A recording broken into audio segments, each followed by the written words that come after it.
Շարժնակություն նախորդական լրագրողների լսանի առջև ելույթ ունեցա Մոսկվայում էր 2004 թվականին Անապոլիտկովսկայի երավերով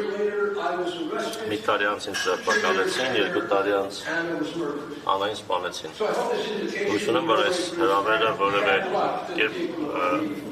վատ բախտ չի բերի Հայաստանի ժողովրդին։ Չարաբաստիկ չի լինի։ Սկզբից մի քանի բան ասեմ, ես հրեա եմ, ամեն տարի Ագադայի ժամանակ Սուրբ գրքում մենք կարդում ենք հրեաները ստրկացվեցին Եգիպտոսում, սրբության մեջ էին, միշտ օգտագործվում է մենք բառը, մենք ստրուկ ենք Եգիպտոսում։ Այդ բառերի արդյունքում ես սկսեցի զբաղվել մարդու իրավունքներով, քանի որ ես հասկացա, որ քանի դեռ անհատը անձ է ստրկության մեջ է, նա նրանք չէ, նա մենք է։ Ես ես բոլորիդ ասում եմ, ամոթ Հայաստանին այս վարկագծի համար կապված Բաքվում պահվող պատանների հետ։ Ինչու բոլորդ չեք գրում այդ խեղճ անհատների նկարները, երբ պարոն Մակրոնը օդանավակայանից գա, ինչու նա չի տեսնում հազարավոր հայերի լուսանկարները պահած այդ խեղճ պատանների, քանի որ քանի դեռ պատանդ են, դուք պատանդ եք, շատ ակնհայտ է, որ Հայաստանի կառավարությունը Բաքվից է ղեկավարվում։ Ինչքան բան պետք է տեսնեք, որ դա իմանաք, ինչու դուք չեք բարձրացնում այս հարցը։ Հրապարակավ և ծավալում։ Ես ընդդիմության առաջնորդներից մեկի ներկայացուցիչն եմ, նա իր տնից չի կարող դուրս գալ, նրա հանձնարարությունն էր 1700-ամյա եկեղեցին պաշտպանել։ 3 տարի է արդեն, ինչ ես 3 տարի պաշտպանել եմ ուկրաինական ուղղափառ եկեղեցին, ավտորիտար մի առաջնորդից, պարոն Զելենսկուցով գալու է այստեղ։ Եվ ես կասեմ մի բան, 3 տարվա կռվելուց հետո 3 տարի հրանաների ծեցերը դատապարտելուց հետո եկեղեցիներից գողանալ Ուկրաինայի կառավարությունը փոխվել է։ Իրենք հայտարարել են, որ ճանաչում են եկեղեցին որպես Ուկրաինայի եւ ոչ թե Ռուսաստանի հիմնարար արժեք։ Սա ահռելի փոփոխություն է։ Դա դեռ է ունեցել, քանի որ մարդիկ համախմբվեցին։ Արտարացում չկա այս պատանդների մեկ օր անգամ Բաքվում պահվելու համար, քանի դեռ բոլորդ ապրում եք և շնչում։ Իսրայելը որոշ պատանդներ ուներ, որ խանութը մտնեիր, բոլորի նկարները այնտեղ կային։ Ինչ հարց քննարկեիր, պետք է քննարկեիր տուժածների հարցը։ Ես գալիս եմ Հայաստան, մի նկար անգամ այս մարդկանց չեմ տեսնում։ Ես շատ բան կարող եմ ասել մարդու իրավունքների մասին, բայց մարդու իրավունքները վերաբերում են մարդուն և այս մարդիկ Բաքվում։ Այս մարդիկ ձեզ են ներկայացնում,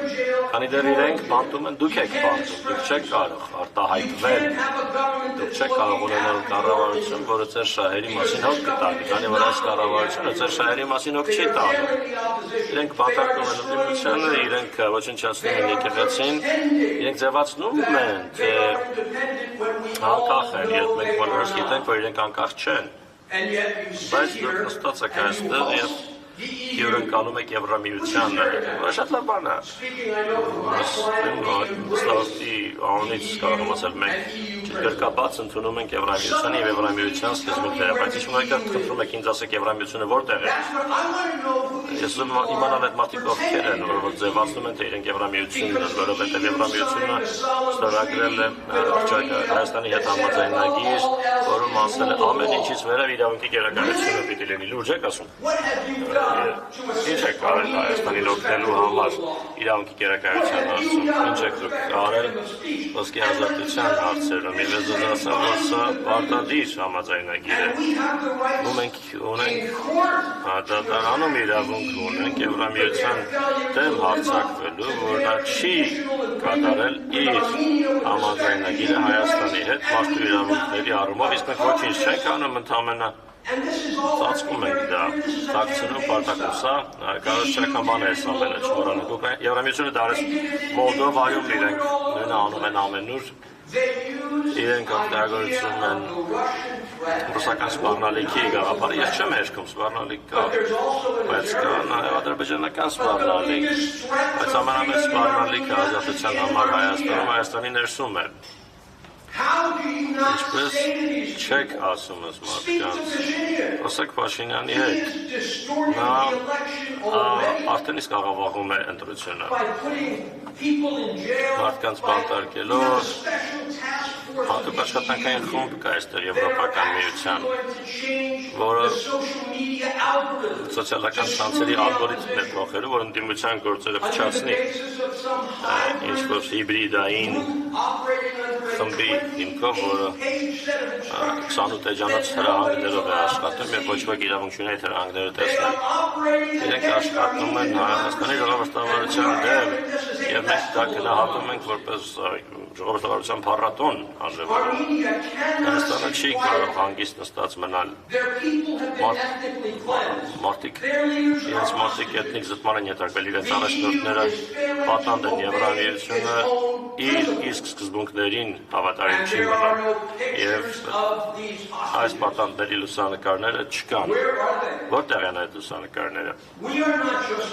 Մենք ընդամենը իրավաբաններ չենք, մարդ ենք, մարդ արարած, ընտանիքներ կան, ովքեր կարոտում են իրենց ծնողներին, ինչու այդ ընտանիքները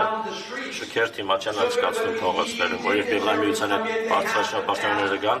ստիպված լինեն անցնել պատանդների լուսանկարների կողքով։ Մարդու իրավունքների ակտիվիստները ամբողջ աշխարհում նման բաներ են անում։ 8 երկրներում ինձ արգելել են մուտքը։ Ես կարող եմ ասել ինչպես ենք բոլոր այդ երկրներում մենք կռիվ տվել։ Հայաստանը պետք է իր նստած իրքից վեր կենա և քայլեր ձեռնարկի, որոնցով պարզ կդառնա, որ երբ շարունակում ես թույլ տալ, որ պատանդներ անմարդկային վիճակում մնան, և ես բարձր եմ գնահատում ՄԱԿ-ի աշխատանքային խմբի դեմ արձակում, այնտեղ այն անձի հետևից գնացիկով ակնհայտորեն այդ անձը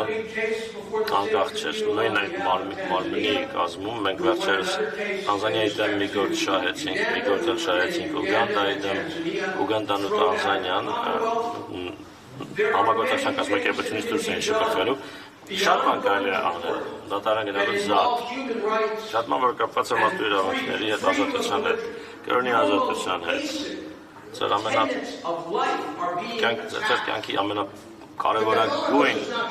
ամենակարևոր սկզբունքներն են հարձակման ետարկում։ Կաթողիկոսը պարզապես անհատ չէ, նա ձեր պատմության ներկայացուցիչն է, ձեր լեզվի, ձեր մշակույթի, ամեն հարձակում նրա նկատմամբ հարձակում է ձեր նկատմամբ և դուք դուր եք մնում։